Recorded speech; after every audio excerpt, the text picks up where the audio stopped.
Harborcast, expectations of many people. Hai Harbers, balik lagi di Harborcast bersama saya Dwi Rizky Iriani. Hari ini kita akan bincang-bincang seputar penerapan NIK menjadi NPWP. Sebagai informasi, pada rapat paripurna DPR tanggal 29 Oktober 2021 tahun lalu, DPR telah mengesahkan rancangan Undang-Undang Harmonisasi Peraturan Perpajakan atau RUU HPP yang menjadi UU HPP. Salah satu poin pentingnya adalah penerapan nomor induk kependudukan atau NIK sebagai nomor pokok wajib pajak atau NPWP. Nah, untuk menindaklanjuti UU HPP tersebut sudah terbit juga Peraturan Menteri Keuangan nomor PMK 112-PMK.03-2022 tentang NPWP bagi wajib pajak orang pribadi, wajib pajak badan, dan wajib pajak instansi pemerintah. Nah, untuk pembahasan lebih lanjut di sini saya tidak sendiri karena saya bersama narasumber dari KPP Pratama Kota Tegal yang akan mengupas tuntas tentang NIK sebagai NPWP. Telah hadir Mas Santosa dan Mbak Sekar. Selamat pagi. Selamat pagi Mbak Kiki. Pagi. Ya baik, Harbers, ini adalah Mas Santosa dan Mbak Sekar ini merupakan asisten penyuluh pajak di kantor KPP Kota Tegal ya Mas? Betul sekali. Apa kabarnya hari ini? Alhamdulillah sehat walafiat. Alhamdulillah. Tetap semangat, tetap sehat. Dan bahagia. Bahagia ya. Pandemi sudah berakhir Mbak. Iya. PPKM sudah dicabut. Betul. Jadi kita lebih bahagia gitu ya, Iya. Mbak. Baik, Mbak, Mas, terkait tadi dibahas di awal ya, kita akan bincang-bincang seputar tentang penerapan NIK menjadi NPWP. Nah, ada isu terkini yang sedang banyak dibicarakan nih, katanya NIK akan berubah menjadi NPWP. Mungkin bisa dijelaskan tujuan kenapa pemerintah menjadikan NIK sebagai NPWP. Mungkin Ya, Mas Santoso. Terima kasih Mbak Kiki. Iya. Betul sekali ya. Jadi memang sebenarnya ini adalah tujuan pemerintah, ada beberapa yang melatar belakangi ya. Salah satunya adalah tujuan adalah apa namanya basis satu data di Republik Indonesia ya. Jadi nantinya ke depannya semua administrasi pelayanan di negara Indonesia ini basisnya adalah satu data. Nah, untuk menggunakan satu data ini paling gampang adalah menggunakan NIK. NIK. Nah, makanya dengan adanya basis satu data ini di administrasi pelayanan perpajakan pun kedepannya nanti akan menggunakan NIK itu sebagai basis data untuk pelayanan di administrasi perpajakan. Jadi latar belakang pertama dari itu ya adanya satu basis data. Basis Yang data. kedua yaitu adalah untuk dasar hukum ya, kepastian dan keadilan bahwa nantinya kedepannya NIK ini ya pasti dan semuanya itu digunakan sebagai NPWP. Jadi yang sudah kalau kita tahu kan NIK kan diberikan kepada warga negara Indonesia yang sudah waktunya untuk punya KTP sudah punya KTP. Dan yang ketiga yaitu untuk apa namanya memberikan kesetaraan dalam pemberian sistem administrasi perpajakan. Jadi nanti tidak bingung lagi kita akan menggunakan nomor apa nih.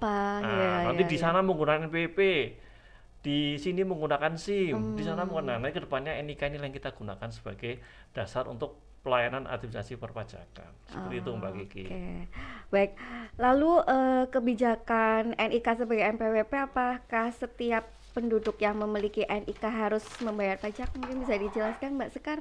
Nah, ini termasuk yang lumayan viral ya Iya. di masyarakat ya. Berita-beritanya kan langsung kayak, wah kalau seperti itu bayi yang baru lahir mereka otomatis punya nik kan, betul. harus bayar pajak kalau begitu. Nah, masyarakat kan khawatir ya, resah di mana-mana. Padahal ini jelas informasi yang salah ya. Karena apa? Karena di Indonesia sendiri itu mengenal yang namanya wajib pajak. Wajib pajak. Nah, untuk bisa jadi wajib pajak itu harus memenuhi persyaratan subjektif dan juga objektif. Jadi ada dua, Mbak. Dua ya. Yang pertama subjektif sendiri itu berada di Indonesia lebih dari 183 hari atau orang pribadi tersebut memiliki niatan untuk berada di Indonesia. Oh ya, Nah, warga negara. Warga negara Oke. istilahnya yang bertempat tinggal.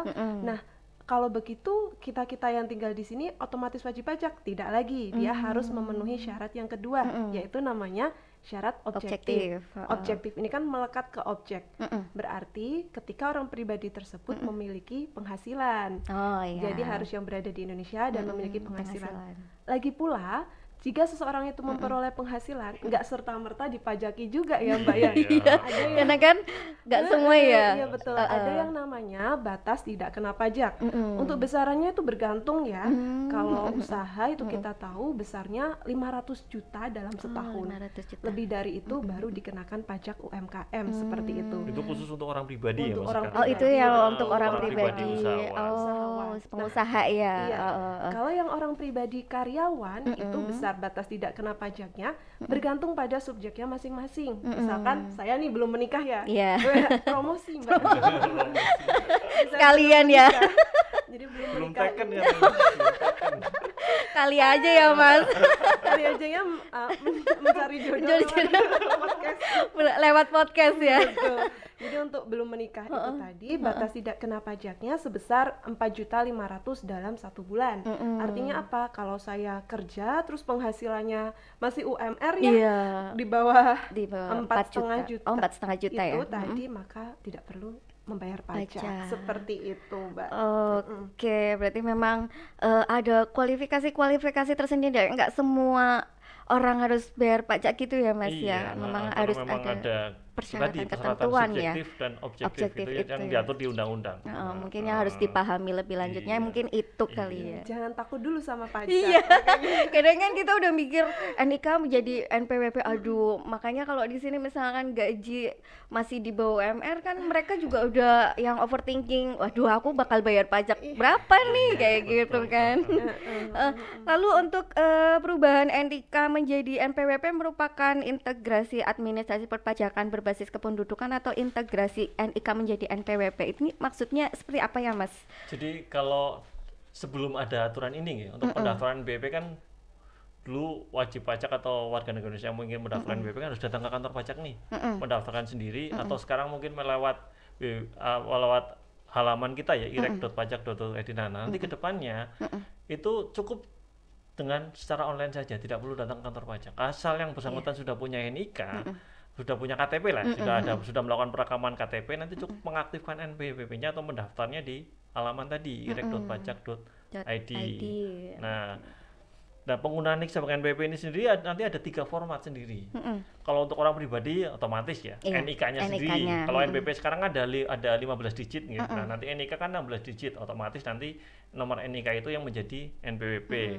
Sedangkan untuk wajib pajak yang bukan penduduk bukan penduduk Indonesia atau warga negara asing yang ingin mendaftar di sini, terus juga badan usaha ataupun nanti instansi pemerintah. Kalau kita sekarang nyebutnya adalah instansi pemerintah. Kalau dulu kita sebutnya bendaharawan gitu. Kalau sekarang kita sebutnya sebagai instansi pemerintah, itu nanti akan menggunakan format yang sama dengan NIK, yaitu 16 digit.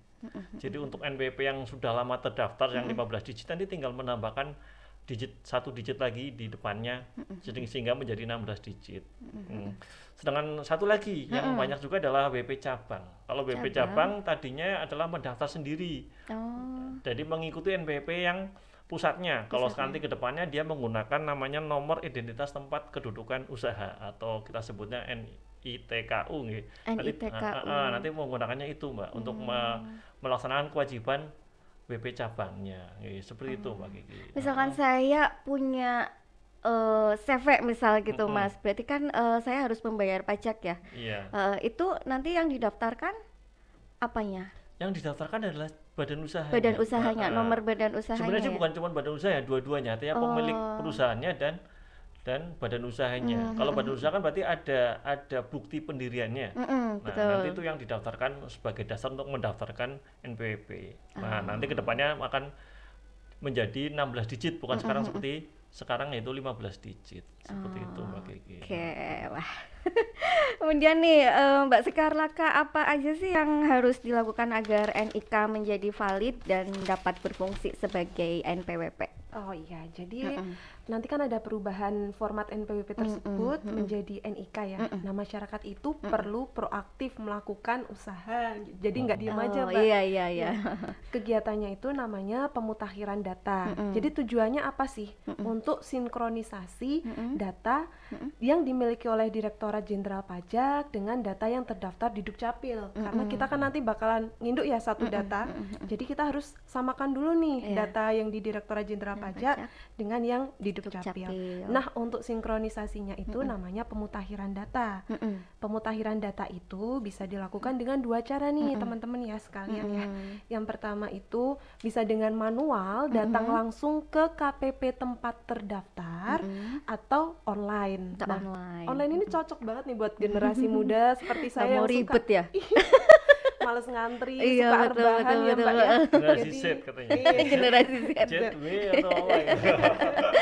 Jadi yang sambil ngopi rebahan gitu ya pakai HP udah bisa langsung pemutakhiran data mandiri secara online, yaitu melalui laman DJP online. Tapi syaratnya lebih dulu orang tersebut harus punya EVIN, Mbak. Ya. Evin itu apa Mbak? Mungkin bisa EVIN dijelaskan. itu ya sejenis apa ya, identitas, nomor identitas yang buat login di DJP online-nya.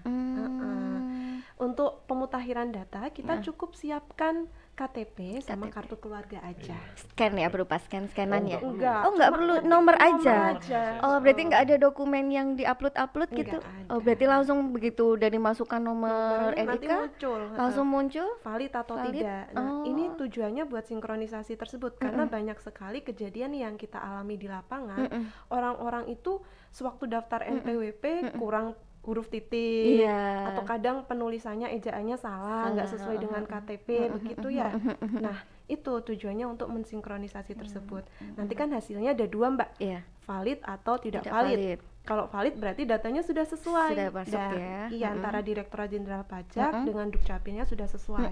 Nah, kalau tidak valid itu orang tersebut harus memastikan konfirmasi datang ke KPP terdaftarnya. Tidak validnya kenapa sih? Tadi Iya. kan kita cek ya. Oh, ternyata namanya kurang titik. Misal Muhammad M titik, ada yang M doang, Oh, atau iya, Muhammad iya, iya. pakai U apa pakai O Betul, gitu betul, ya. betul, betul. M-nya Biasanya nggak double. sesuai kayak di Nggak KTP sesuai, juga. iya. Jadi nggak harus sama. benar-benar sama nanti ke depannya. Data rekaman KTP dengan data NPWP di kita. NPWP-nya ya. Betul. Oke.